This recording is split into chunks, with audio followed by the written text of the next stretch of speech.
Hey everybody, Engine Doc back with you again. Got another engine to look at today. Got a little new Idea Vari Speed. 1.5 to 2.5 maybe horsepower. Depends on what speed you run it at. I didn't really intend to do a video on this engine because I was really not intending to keep it very long. It was I bought it to flip and I got to looking at it, and it needs some work, so I think, well, we'll just go ahead and do a video on it. I wasn't going to show it to you because I'm kind of ashamed of how it looks. Somebody painted it John Deere green. It's just a terrible shade of green. John Deere green looks good on John Deere stuff, and that's it.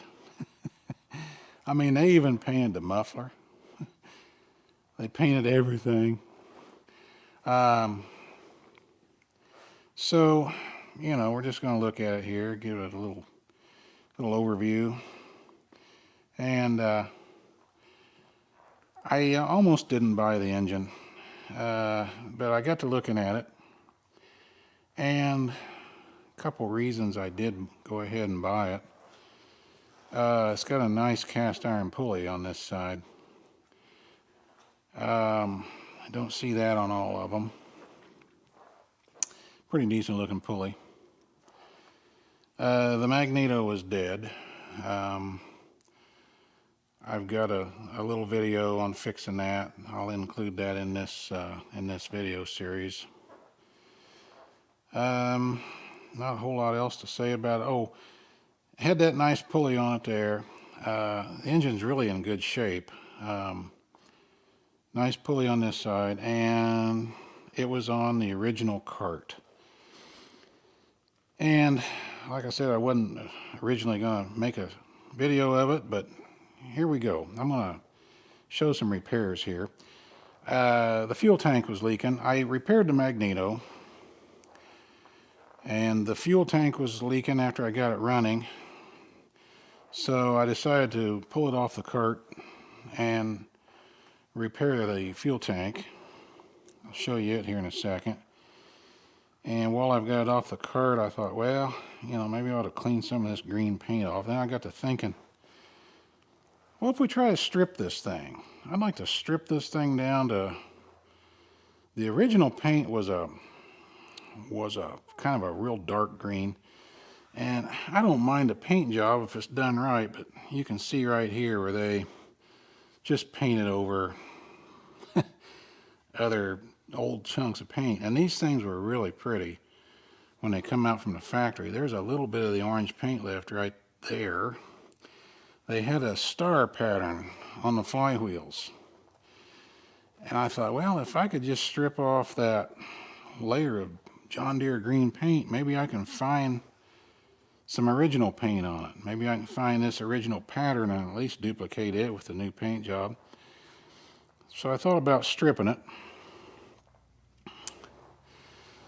I could just get a brush and paint it a color closer to its original color too. I could do that. But I'm wondering what's underneath this paint. So I'm thinking about stripping this paint off. May bring you along for that if you want to see that.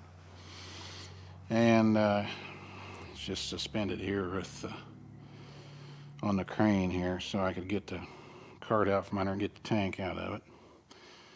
Let's have a look at this tank.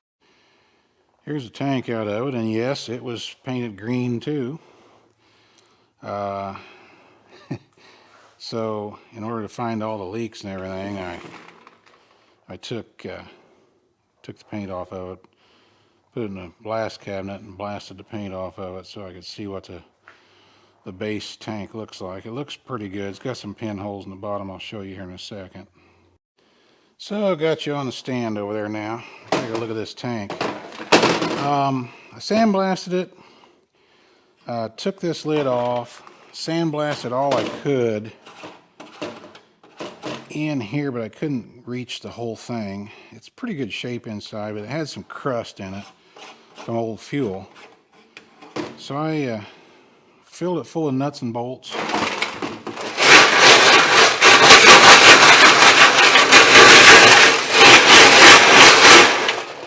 Every once in a while I come over and give it a good shake like that. And on the bottom here, I don't know if you can see, but here is some pinholes. There's one there, a little one there, one there. There's some right in here. So, right there, it's just riddled with pinholes. So, what I'm going to do, I'm going to dump these bolts out and wash it out again one more time, let it dry, and get some tank sealer, and we're going to seal this up. New tanks are available from John Wynant. If I have to, I'll buy a new tank, but I don't think I'm going to have to. I think I can seal this one up and make it work. If not, I'll buy a new tank for it. So, we'll just see if I can get that, see if I can get the bolts out of it here and see what they look like when they come out. So let's pop the lid off here. It's kind of dusty in there.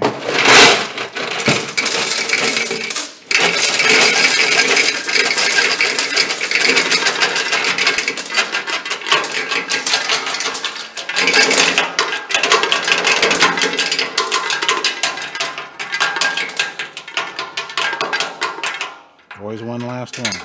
There it comes. There it is. And I'm going to rinse that out, probably with some degreaser now, next. And if I can get it to hold water long enough to rinse it. Oh yeah, that looks real good in there now. I doubt if you can see in there, but maybe I can get you a shot in there maybe. Doesn't look too bad. Definitely sealable. I'm trying a new kind of sealer this time. It should be here in a day or two. And I'll bring you along for that procedure as well. I'm just going to rake these off in a pan.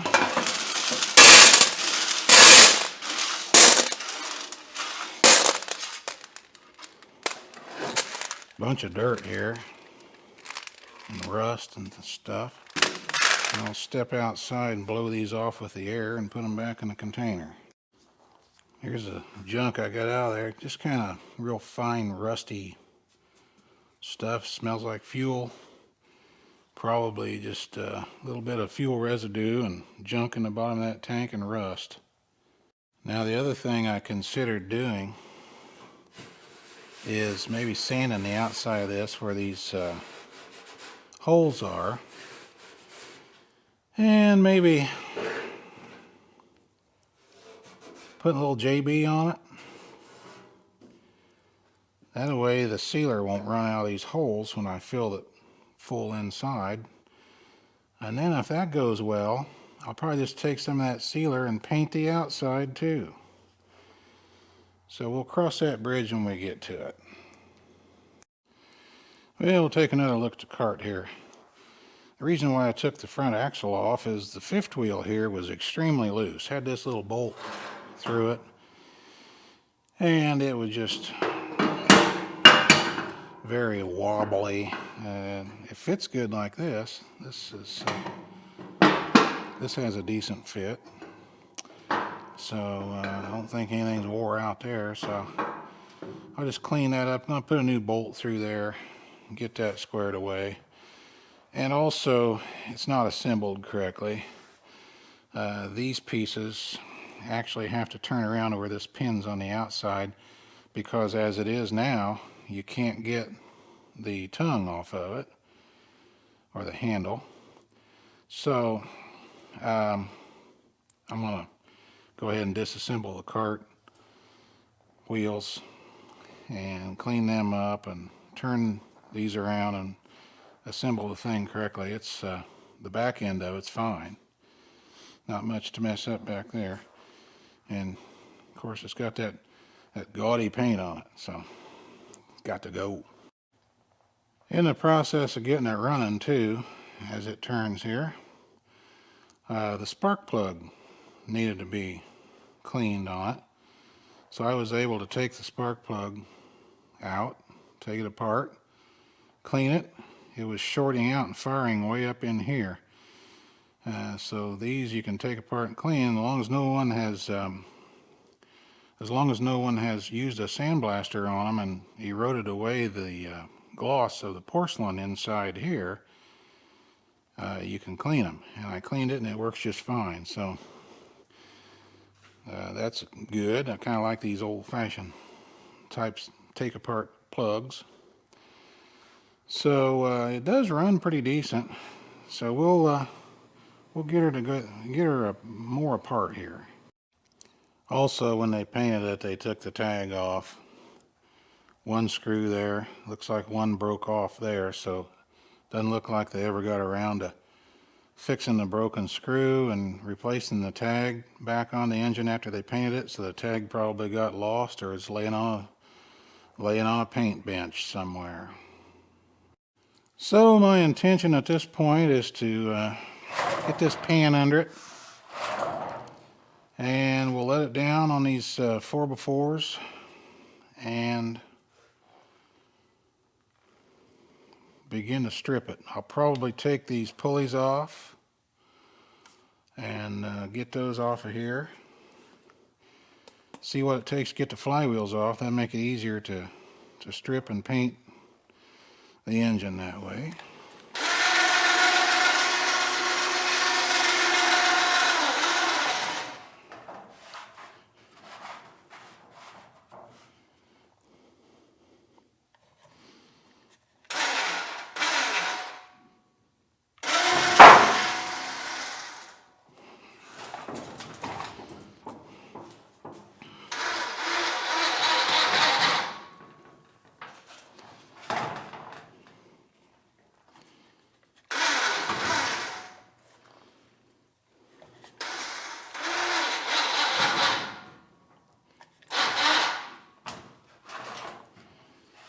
Get it centered up here a little bit.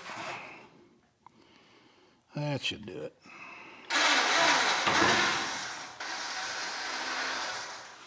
There we go.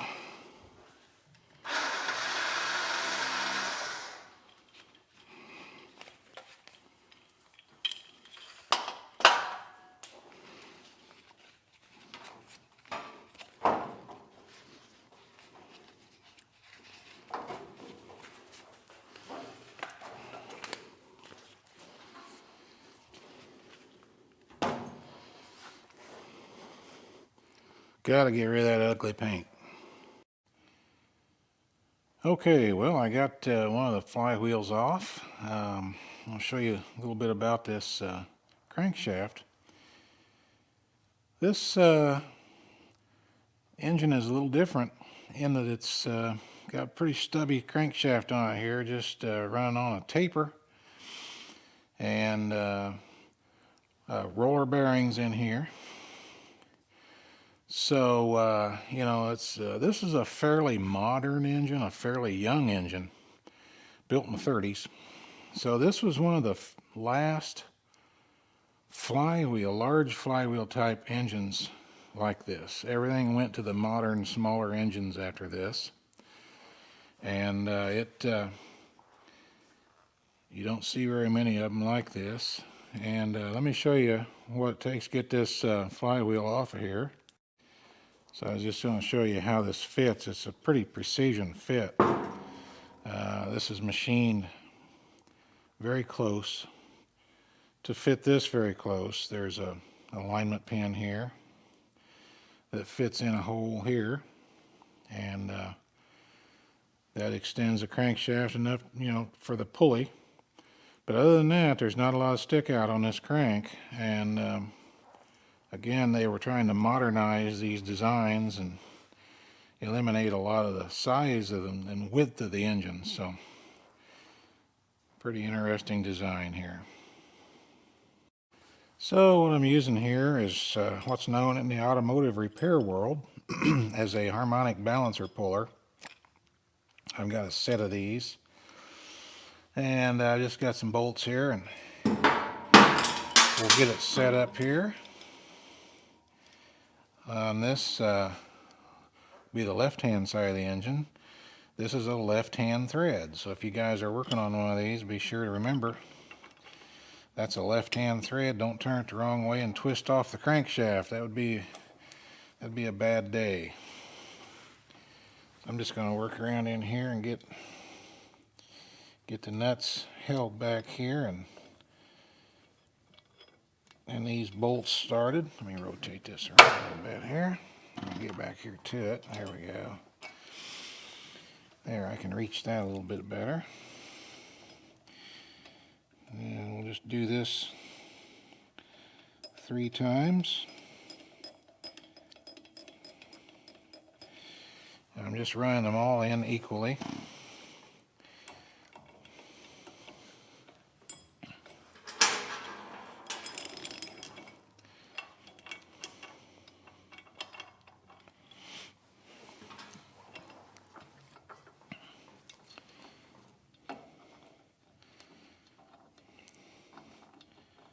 It takes time just to get things set up here.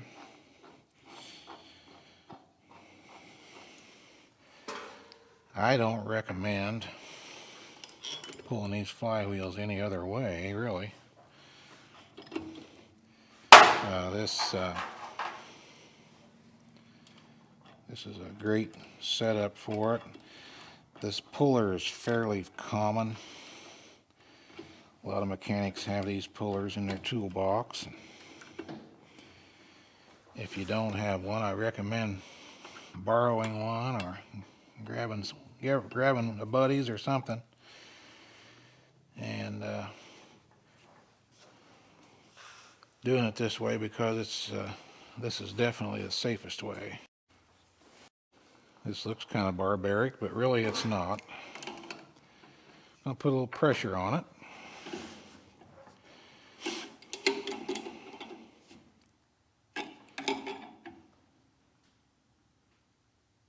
Like so. And just take a hammer and tap the end of it. And that popped it loose. So let's take off the puller.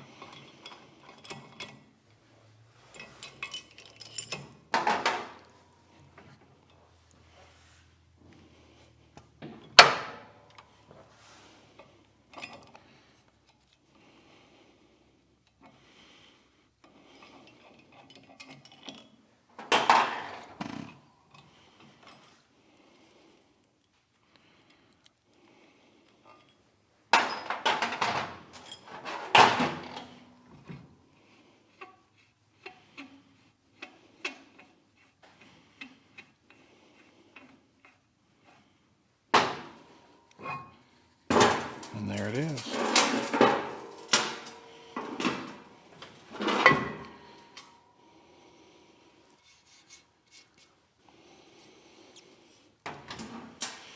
You did a pretty good job putting that green paint on the inside where they really can't get to it. So that lets me get to everything and